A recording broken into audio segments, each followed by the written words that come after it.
Welcome to the Church and Culture Podcast, a weekly discussion with Dr. James Emery White on the latest trends happening in culture and where and how the church should respond. Jim is the founding and senior pastor of Mecklenburg Community Church in Charlotte, North Carolina, president of Serious Times, a ministry devoted to exploring the intersection of faith and culture, former professor of theology and culture at Gordon Conwell Theological Seminary, where he also served as their fourth president, and the author of more than 20 books. I am your host, Alexis Dry, and I can't wait to dive into this week's conversation. Hey everybody, thanks for joining us. A couple of weeks ago, libraries and teachers and readers of all kinds celebrated Banned Books Week, which is an annual celebration that emphasizes the freedom to read, and it draws attention to banned books through the ages, and particularly those that are currently being challenged. Now, this celebration is usually more than just about any specific book, but really it highlights free speech and as well as persecuted individuals or communities that are usually at the center of these banned books. But since banned books lists reveal a lot about what's taking place in culture, I thought this would make for a really interesting conversation with you, Jim.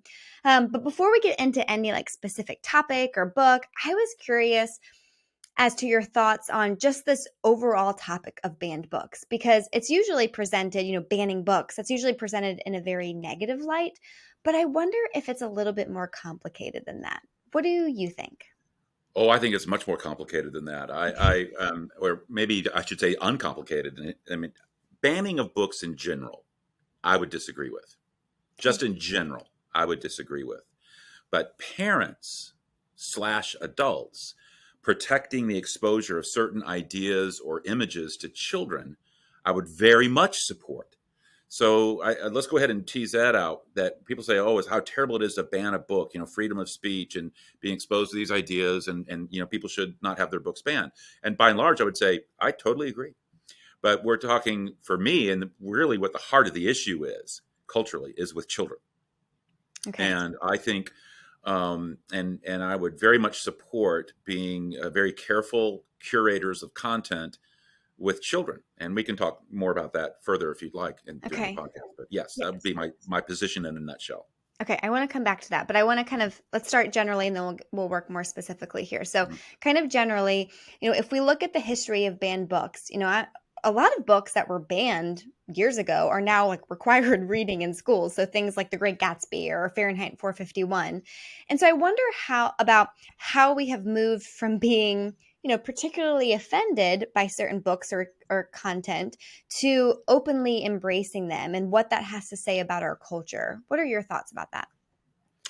A lot of people will bring up what you just brought up as a perfect case study of why we shouldn't be prudes and we shouldn't ban books, because can you believe we actually banned The Great Gatsby at one time? Come on. And now that's required reading. So, it's used as in that way culturally. I think the opposite can be made from that. I think you could say that what's happened is the coarsening of culture, becoming the increasingly depraved nature of culture. Let me give my own example. Rebel Without a Cause, a movie that made James Dean a big star. One of his big pictures came out in 1955. And a girl in that movie was called a dirty tramp. And she was called a dirty tramp because she wore lipstick. Okay. Fast forward to HBO's Euphoria, one of its most popular shows, among teenagers. Teenage girls are selling nudes online. They're choked during sex. They are humiliated through revenge porn being circulated. And we now call that daring and bold and pushing appropriate boundaries. And I would say that rather than look back to something like Rebel Without a Cause and say, well, gosh, that used to be called scandalous, and pushing boundaries. And so therefore, let's not, think about HBO's Euphoria as anything bad. No, I think that's just this is what's happening with culture as it continually becomes more depraved, and the coarsening of it, and things that would have been unthinkable years ago now we're mainstreaming. And we look back at things that were scandalous back then, and now we just laugh at it. Well, that doesn't mean that we're right then and they were wrong then. I mean, right now and they were wrong then. It just means that's the mirror you can hold up to our culture and just see what's become of it. That's a very sad reflection indeed. I want to talk about some of the top challenge books of the last couple of years. So these would be books like Genderqueer by Maya Kobabe, or All Boys Aren't Blue by George M. Johnson, The Hate You Give by Angie Thomas, or The Bluest Eye by Toni Morrison. Just based on kind of those books or similar books, what can we learn about culture? Yes, I guess I'll end the question there. What can we learn about culture based on those couple of books or books like those? Well, you just gave a lot of books across a long period of time. For example, Tony's book came out in 1970, Toni Morrison's book, whereas something like Genderqueer came out in 2019. So that, a lot of time in between those. But let's talk about those books. You and I like talking about books, and I think these are an interesting collection that actually reveal two different cultural divides, two different cultural issues. Genderqueer was a memoir, came out in 2019, of a family, or where someone wrote a memoir to their family about what it means to be non-binary and asexual. It won the Alex Award from the American Library Association for books written for those between the ages of 12 and 18. And because of that, a lot of middle schools saw the Alex Award and said for 12 to 18, so it's been giving it to 12-year-olds and putting it into the schools. And it found its way in middle schools. But this is not only a book that introduces the ideas of being non-binary and asexual, but it's an illustrated book and very sexually explicit book. And many of the illustrations and pictures are very sexually explicit. And the thought of that being with a 12-year-old alarmed a fair number of people, and I would say appropriately. It's the same with All Boys Aren't Blue, a memoir of a queer Black man. And it's very descriptive, extremely descriptive. So those two books I would set off apart a bit from the other two books. Those two books, the two that would be more reflective of LGBTQ concerns or agenda items, I think that's really the issue. I think both of those books are attempt to normalize what the memoir is about and to maybe even advocate for it. And it certainly introduces it explicitly, if to a 12-year-old, at what most would consider an age inappropriate phase of life. And the next two, The Hate You Give is it was a young adult novel, and it was related to racism. And it is vulgar, to be sure, if you've read it, but very vulgar. But it's about racism and about and what many would say racial injustice. And but some felt there was an anti-police vibe to it. Yeah. And that, but I think it just fell into the race war stuff of that's dividing culture. And certainly that's why you see The Bluest Eye by Toni Morrison's book, who's a novelist that I've appreciated. But she wrote that was her very first novel. A lot of people may not know that. And it came out in 1970, as I mentioned. Again, it deals with racial issues and particularly self-esteem. A woman is made to feel badly because of her. She's not pretty and she has dark skin.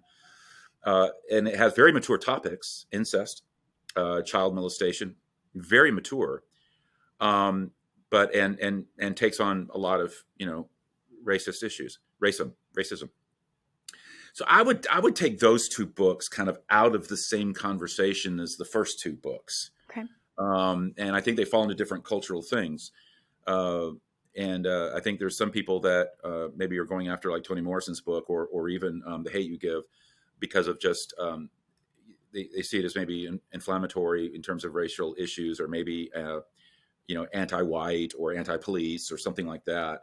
I'm not saying that they are. I'm just saying that that's the rhetoric around it. But I think that's very different than putting sexually explicit with pictures and advocating LGBTQ lifestyles of one form or another to 12-year-olds, like the first two books. I think that's a little bit. Those are two different things in my thinking. Sure.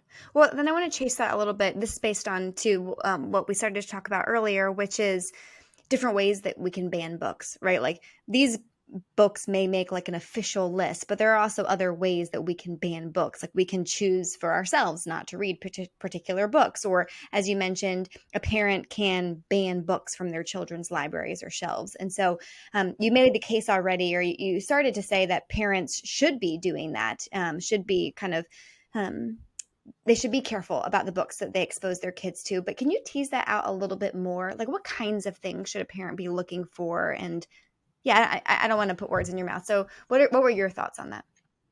I think if parents don't do it, who is? Hmm. I mean, really, I mean, there's, the more I kind of focus in on parenting, and I've been ringing this bell now for a while. I just feel increasingly that parents need to be reminded that their job is to be informed, involved, and in charge. It's not to be popular. It's not to win a likability contest. It's not to have your child view you as your best friend. You're the parent. You're the parent. And when I say informed, involved, and in charge, and I'm not saying you're not in a loving relationship with them. I'm just saying that your job is not to just try to navigate the waters of parenting by just trying to appease your child. Here's what I mean by informed, involved, and in charge. Informed, and I'll keep this focused on books. Be informed about a book's content. I can't think of a single book my children read that I wasn't familiar with the content, and I'd already felt good about it and signed off on it and felt both what it had and the level of age appropriateness, even though my kids and a lot of kids can read well beyond their level. I mean, you've got second grader reading at a high school level or seventh grade level. You can have that, but don't be deceived by that. That doesn't mean you start feeding them that kind of stuff, depending upon the book. But be informed about a book's content and not just books, obviously websites and podcasts and streaming sites and videos. And so involved is the second one. Informed and involved. You are the one developing their hearts and their minds and their souls. So it's not something you want to drop off or abdicate or have just leave to somebody else. I think that I don't care how you school your child. I think we've talked about this in other podcasts. I don't care how you school your child. You need to be owning their education. You need to be invested in their education. You need to be shaping, tailoring, debriefing. I mean, and we'll link to that conversation we had in the show notes, because that was an important conversation that we had. I think it was on school choice. And then finally, in charge. As I mentioned, you're the adult. You're the mature one. The very definition of a parent-child relationship is that you've got a mature and you've got an immature. And so you need to be in charge. You're in charge of their intake. You're in charge of what they read, and should be and need to be, and not act like you're not, or act like you're powerless there. And if a child says, "But I want to read this book. All my friends are reading this book." Well, sucks to be you, because I'm your parent and you're not going to read that book, or I'm not going to read, whatever it is. And obviously you can finesse that better and than I just did. I mean, I'm trying to make a quick point. Informed, involved, in charge. Now, it seems like the fear that is behind a lot of book banning, whether it's an official book ban or for a parent and their child, is that, exposure to certain books is going to either, as you mentioned, like normalize particular content, or it's going to contain content that is, harmfully violent or excessively pornographic or something. But then proponents would say that you should be exposing, people to different types of books, or that represent different types of lifestyles or choices, because it helps us to grow in acceptance and empathy. Obviously, wisdom is usually found in the middle of all the extremes, and I wonder if that's the case when it comes to book banning as well. No. Oh. I want no middle road here. Okay.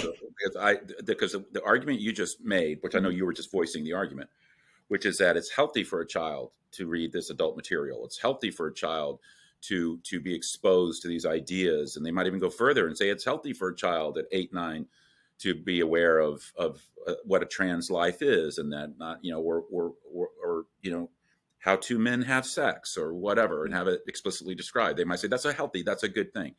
No, not an ounce of no. And let me make the case a little bit more sophisticated than just, some cranky religious guy that how it might be perceived. One of sociologist Neil Postman's most provocative works was titled "The Disappearance of Childhood," and his thesis was that children are being robbed of their innocence and their naivete and their ability to even be children. And he contended that in our world, we ask children to embrace mature themes and mature issues and experiences long before they are ready. Postman argued that the very idea of childhood is that there's a time when a young person is sheltered and from certain ideas and experiences and practices and expectations and knowledge. They are sheltered from adult secrets, and particularly sexual ones, certain facets of life. Its mysteries, its contradictions, its tragedies, its violence are simply not considered suitable for children to know. Only as children grow into adulthood and mature themes revealed in ways that they can assimilate psychologically and emotionally and spiritually. Postman's analysis, which he first offered in 1982, was simply prescient. I mean, today you have 12 and 13-year-old girls among the highest paid models in America put forward as knowing and sexually enticing adults. Children's literature barely even exists anymore. What goes under the banner of young adult fiction is laughable. It's as mature in its themes as anything on the adult lists. Yeah. The language of adults and children, including what they address in life, is virtually has become the same. It's virtually uncontested that among sociologists that the behavior, the language, the attitudes, the desires, even the physical appearance of adults and children have become indistinguishable. Even the children on TV, if you watch children TV sitcoms or something, they act like little adults. They talk like little adults. They're knowing like adults. They don't differ significantly in their interests and their language and their dress and their sexuality from the adults on the show, making the same knowing wisecracks and tossing out the same sexual innuendos. But when the line between the adult world and the child's world becomes blurred or no longer exists, childhood disappears. It is ripping their childhood from them. It is making them even more vulnerable to preying pedophiles. It's inviting them into adult sexuality. And so I think that it's to say that, oh no, it's really healthy for a child to be introduced to adult ideas and themes, and to broaden their mind, almost like they're talking about, take this wonderful literature course, or I think every child should have a trip to Europe or go to Disney World. It's just insidious. Because you really are robbing them, stealing their childhood with great, terrible, negative ramifications for that young person's life. So I don't buy that rhetoric 1 second.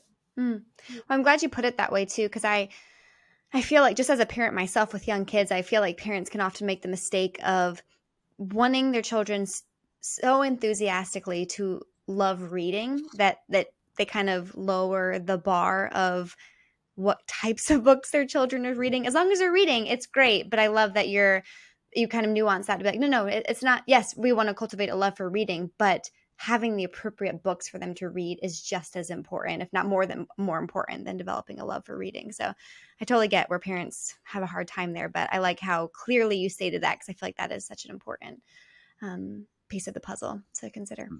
But okay, so let's take kids out of the equation for a second, because I want to think about book banning with regards to adults and how we do that within our own reading lives. And I'm thinking, for example, I know a couple of years ago, maybe it's more than a couple at this point, but you had done a series based on the 50 Shades of Grey books. And I remember in the series, you had talked about how you had read the books just from the perspective of a cultural researcher. And then you were kind of teaching us a lot of what we do on this podcast, kind of how to think about some of those themes, from a Christian perspective. But so I'm interested, for those of us, should we take a similar approach, as adults? Should we be reading some of these books that maybe do present a different worldview from ours, assuming that we're more mature now than we were as kids, but from the lens of a cultural researcher? I don't know. I guess I'm just trying to think through, if you could clarify, what does this mean for an adult who is supposed to be the mature one in the room? Sure.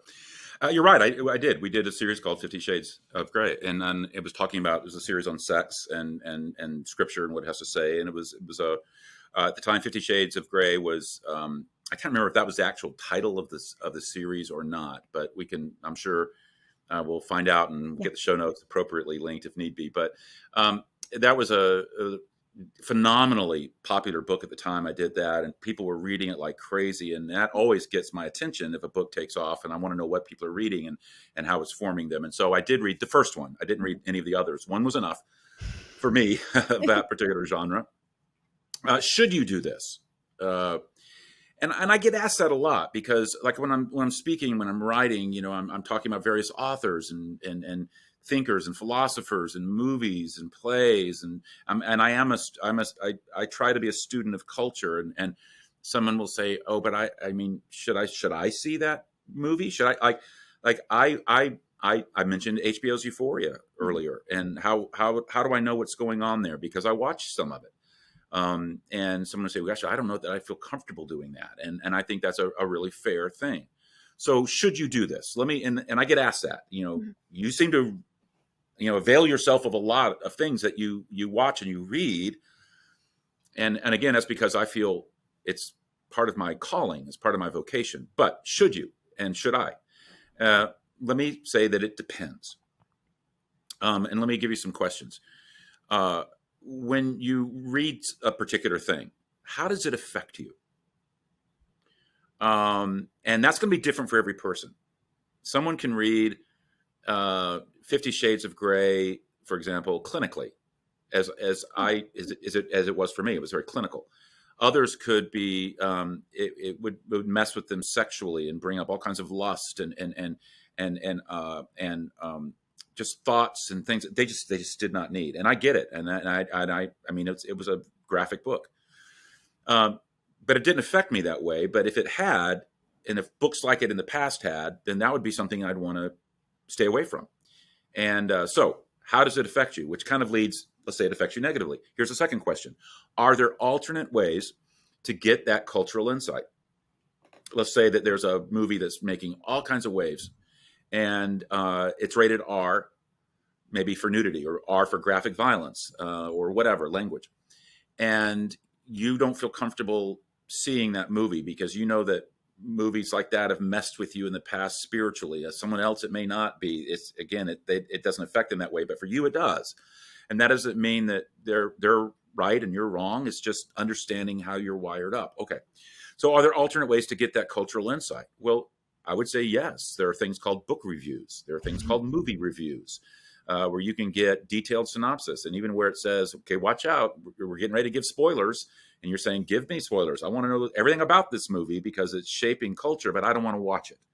Mm-hmm. And so ask yourself, are there alternate ways to get that information? And then a third question is, are you developed enough yourself? Character, worldview, theology, are you developed enough to engage this philosopher's work, or this non-Christian's take on whatever, or reading a book that takes on Christianity directly, or something, or just something that's coarse, reviewing the books that we talked about earlier. Where are you just able to do that without it affecting you? And I think that's the real key. I've often put it to people this way, and this is not just true for engaging cultural material, but this is also true for just your relational life. Because people say, well, I want to have relationships with non-Christians for an evangelistic reason. I want to be able to invite them and stuff and create that. But are there any boundaries that need to be around my engagement, even with non-Christian individuals? And so I think for all of this, here's what I would say. Watch out for being the one influenced rather than the one rather than you being the influencer. And so watch out for being the one influenced rather than having all that knowledge and exposure influence you. And so in any area, ask yourself, how did this work? Was I able to engage this and study this and in a way that was dispassionate enough in terms of my own proclivity to sin and temptation that I was really able to do it as a student? Or, no, that one that one messed with me, and I know it did something to my soul, and I'm going to have to process that and probably not avail myself of much of that kind of material in the future, and also, address, what this obviously revealed about me as I try to, get that out of your system. So I say all that, from my own experiences and also just working with people. So yeah, it's you have to be. I mean, for me, I think one of the ministries God has given me is to have this whole thing, the bridge of church and culture, and understanding culture, and so I part of what I do is work very hard at being a student of culture, and so I'm sensitive to these issues, and I think they're real issues, and I'm glad you raised it, because they're not inconsequential, but we also hopefully, we are also aware of what's going on in a way that helps us think Christianly about them. I'm so glad I asked you that last question, because I feel like, yeah, what I had originally asked about books, based on your answer, is so applicable to so many areas of our lives. I think that's really helpful. I feel like if you didn't jot those things down, then just rewind this for a few minutes and then write those down, so that you can kind of run through that list in a variety of areas of life. So thank you for that, Jim. That was very insightful. Well, I don't want to keep you any longer than I need to. So let's end the conversation here for now, and we'll pick up with another conversation next week.